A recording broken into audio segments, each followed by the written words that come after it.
मेरा नाम फजीला साबर है। मैं उस वक्त अमेरिका की रियासत निवाडा के महकमा होम लैंड सिक्योरिटी में एक आली अहदे पर फायर हूँ।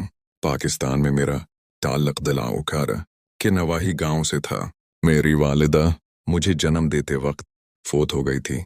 जबकि मैं 6 साल की उम्र को पहुंची तो मेरे वालिद साहब का भी इंतकाल हो गया। जब मेरे वालिद मुहतरम फोत हुए तो मेरा बड़ा भाई 11 या 12 साल का था, और यकीन करें मेरे भाई ने मुझे यतीमी का एहसास नहीं होने दिया। मेरे भाई ने वालिद साहब के इंतकाल के बाद खुद पढ़ाई छोड़ दी और मेरी तालीम का सिलसिला जारी रखा।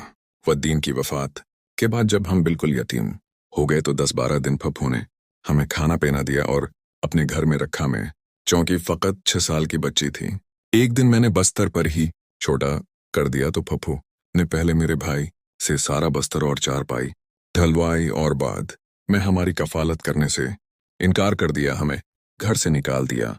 मेरा भाई मुझे ले कर खाला की दहलीज पर चला गया। खाला ने हमें रखने की हामी तो भर ली, मगर खालो ना माने तो मजबूर खाला को भी अपना फैसला वापस लेना पड़ा। अब हमारे पास और कोई सहारा नहीं था तो मेरा भाई मुझे लेकर अपने घर वापस आ गया। मेरे भाई ने दुकान से बेसन उधार लिया, आलू चने लिए, घी लिया और घर आकर जैसे तैसे समोसे बनाकर रख दिए। मैं नमाज फजर के वक्त उठ कर आग जलाई, समोसे तले और स्कूल जाने के टाइम पर थाल में सजाकर समोसे और चटनी सर पर रखे। मेरा हाथ अपने हाथों में पकड़ा और स्कूल चल दिया। मैं सारा दिन पढ़ती रही। उस मेरा भाई स्कूल के बाहर स्टॉप पर बैठा समोसे बेचता रहा। जब बच्चों को 15 मिनट के लिए ब्रेक हुई तो मेरे भाई के तकरीबन सारे समोसे बच गए। सिर्फ 6 समोसे मेरे भाई ने अपने और मेरे लिए बचा कर रख लिए, जो कि छठी के बाद और रात के वक्त रोटी खाने की जगह पर इस्तेमाल हुए। मैं चूंकि अभी फ़कत दूसरी जमात में थी, जबकि मेरा भाई भी 11-12 साल का था, इसलिए रोई हांडी बनाना हमारे लिए मुमकिन न था। ना मुझे समझ थी, फिर भी मेरा भाई इतवार वाले दिन मेरे लिए रोटी सालन या चावल बनाने की कोशिश करता। गो कि वो ज़्यादा खराब हो जाते, खाने के भी काबिल ना रहते, मगर फिर भी मेरा भाई मेरी खातिर ये कोशिश ज़रूर करता। वक्त गुजरता रहा जब मेरा भाई मेरी खातिर मेहनत करता रहा। मैं पढ़ती रही, समोसे खाकर हम अपनी भूख मिटाते रहे, जैसे से जिंदगी गुजर बसर करते रहे। साल बाद ज़मीनों का ठीका भी मिल जाता। मेरा भाई मेरी तालीम और शादी खर्च करने की खातिर महफूज कर लेता। जब मेरा भाई 17-18 साल का था, उसने ज़मीन ठीके पर देना बंद कर दी और खुद काश्त करने लगा। अब मेरा भाई सुबह में मुझे स्कूल छोड़ता और वापस आकर अपनी खेती बाड़ी के काम निपटाता। दोपहर में समोसे बनाकर ब्रेक टाइम स्कूल पहुंच जाता। लड़के और लड़कियों के स्कूल में समोसे बेचता और छट्टी टाइम मुझे साथ लेकर वापस आ जाता। अब मैं खाना बनाना सीख चुकी थी, जैसे तैसे बिनता में खाना बनाती और मेरा भाई खाना खाने के बाद कुछ देर आराम करता। सेकंड टाइम को मुझे ट्यूशन पर छोड़कर अपने जमींदारी के काम निपटाने लगता और शाम के बाद अपने कामों से फारिग होकर मुझे साथ लिए हुए वापस आ जाता। घर आकर खाना खाते, थोड़ी देर हम बहन भाई आपस में गुफ्तगू करते, जिसका ज़्यादातर मौजूआ मेरी पढ़ाई और मेरा मुस्तकबल होता। मैंने पढ़ाई में बहुत मेहनत की, यहाँ तक मेरी टीचर्स के गाइड करने पर मैंने ऑल लेवल ए लेवल का इम्तिहान पास कर लिया। मुझे स्कॉलरशिप पर अमेरिका की बेहतरीन यूनिवर्सिटी में दाखिला मिल गया। मेरे अखराजात पूरे करने की खातिर मेरे भाई ने अपनी सारी ज़मीन बेच दिया और मुझे तालीम दिलवाने की खातिर स्कॉलरशिप पर अमेरिका भेज दिया। मैंने बिजनेस एडमिनिस्ट्रेशन और मैनेजमेंट में डिग्री हासिल की और मेरी मेहनत और काबिलियत को देखते हुए मुझे अमेरिका में ही होमलैंड सिक्योरिटी मैनेजमेंट में मुलाजमत की ऑफर दी गई, जो मैंने बखुशी कबूल कर ली।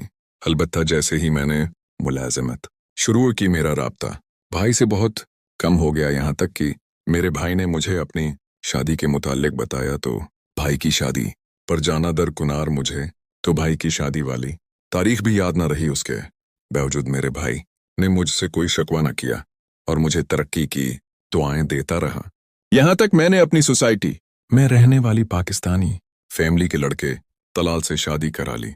तलाल का ताल्लुक फैसल आबाद से था। मैंने शादी के लिए भाई से पूछा तक न, बल्कि शादी के बाद भी भाई को बताना ग्वारा न किया। शादी के बाद मैं तलाल के साथ फैसल आबाद के घर गई तो अचानक उसे कुछ पैसों की ज़रूरत पड़ गई। मैंने उसको कहा अमेरिका से मंगवा लेते हैं, मगर उसने मुझे मेरे भाई से घर में हिस्सा लेने का कहा।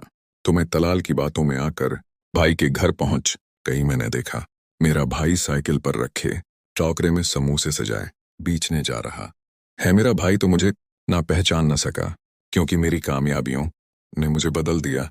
थामकर मैंने भाई को पहली नजर में ही पहचान लिया। जब मैंने अपना तारुफ दिया तो मेरा भाई मुझे गले लगाकर सुसकने लगा, मगर पहली बार मुझे भाई को भाई कहते हुए शर्माने लगी। क्यों? मेरा ताल्लुक अब एलिट क्लास से था। अगर मुझे घर से हिस्सा ना लेना होता तो शायद मैं अपने सगे भाई को भाई मानने से इनकार कर देती।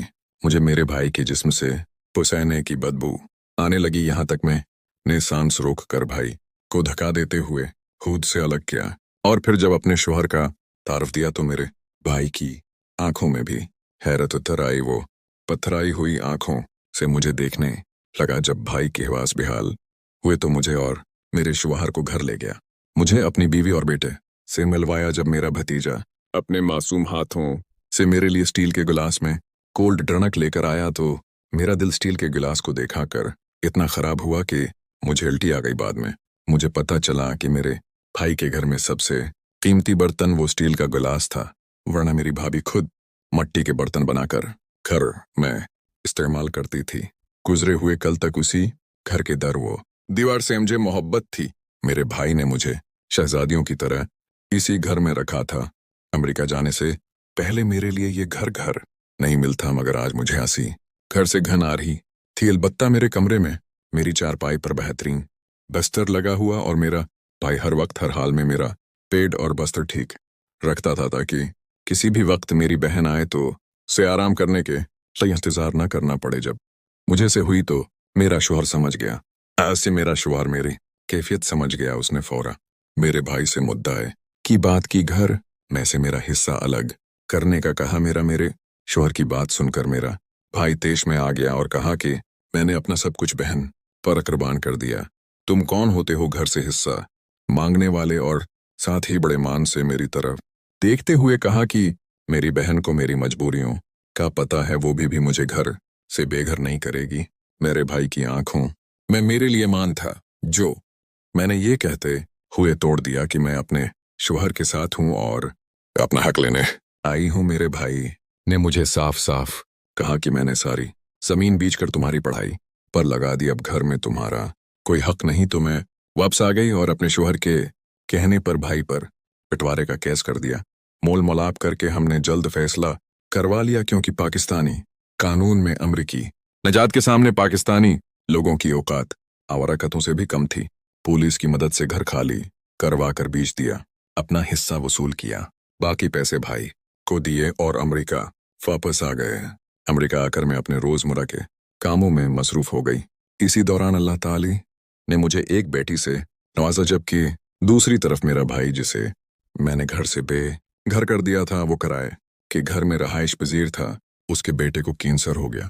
भाई के पास तो 2 वक्त खाने के पैसे मुश्किल से बनते थे, कज्जा की किराया दे पाता और बच्चे का इलाज करवा पाता। मेरे भतीजे की तकलीफ बढ़ गई और इलाज के लिए पैसे भी ना रहे। दूसरी तरफ से 3 माह से घर का किराया अदा न कर सकने की वजह से मेरे भाई को मालिक मकान ने मकान से बाहर निकाल दिया। मेरा भाई बाकी सब कुछ बर्दाश्त कर गया, मगर अपने बेटे की तकलीफ बर्दाश्त न कर सका। मेरे भाई ने अपनी बीवी को इस की रजामंदी से तलाक दे दी। मेरे भतीजे का कैंसर फट गया, बल्कि जख्म बिरोनी जलद पर बन गया और उस में कीड़े पड़ गए। मेरे भाई के पास इलाज के लिए पैसे बिल्कुल न थे। बकुल लोगों के मेरा भतीजा जब कीड़ों के काटने की तकलीफ बर्दाश्त न कर सकता और रोता तो मेरा भाई मेरे भतीजे के जख्म में पेट्रोल डाल देता, जिस तरह कत्तों के जख्मों में डाला जाता है। जब मेरे भतीजे का जख्म फैलता ही गया तो मेरा भाई अपने बेटे को ससक कर मरता न देख सका और खुद अपने हाथों से कत्ल कर दिया, खुद गिरफ्तारी दे दी और आजकल जेल में है। जबकि दूसरी तरफ मेरी बेटी को भी कैंसर हो चुका है। कुछ निस्वानी मसाइल की वजह से मेरी औलाद भी मजीद नहीं हो सकती। मेरे पास पैसा भी है, घर बाहर भी है, बेटी का इलाज भी चल रहा है, मगर मेरी बेटी का बचना नामुमकिन है। अब मुझे एहसास होता है कि मेरा भाई किस तकलीफ से गुजरा होगा। मेरे भाई ने तो बेटे को अपने हाथों से कत्ल कर दिया। था, मगर मुझसे लिखी तकदीर से आती हुई बेटी की मौत भी नहीं, देखी जा रही बेटी की तकलीफ ने मुझे दिमागी मरीज बना दिया है। मुझे जॉब से कुछ अरसा के लिए फारिग कर दिया गया है।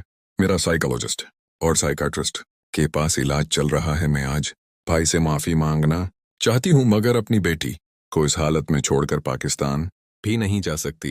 अलबत्ता मैं पाकिस्तानी बहनों तक ये पैगाम पहुंचाना चाहती हूँ कि खुदा के लिए अपने भाइयों की कुर्बानियों का एहसास करें, उन्हें बेशक अच्छा सलाना दें, मगर इन पर मेरी तरह जुल्म न करें। मैं फदीला साबर गारंटी से कह रही हूँ कि अगर आप माली हालात में भाई से ज्यादा मजबूत हैं और आप हिफ्ते में एक बार मुलाकात करके या सिर्फ फोन पर भाई के हालात पूछ लें और साथ कह दें कि आप हर जरूरत में भाई के साथ हैं, तो आपका भाई भी खुद को कमजोर महसूस नहीं करेगा, बल्कि खुद को खुशकिस्मत और अमीर तरीन शख्स समझेगा। अपने बच्चों और बीवी को आपकी मिसालें देगा।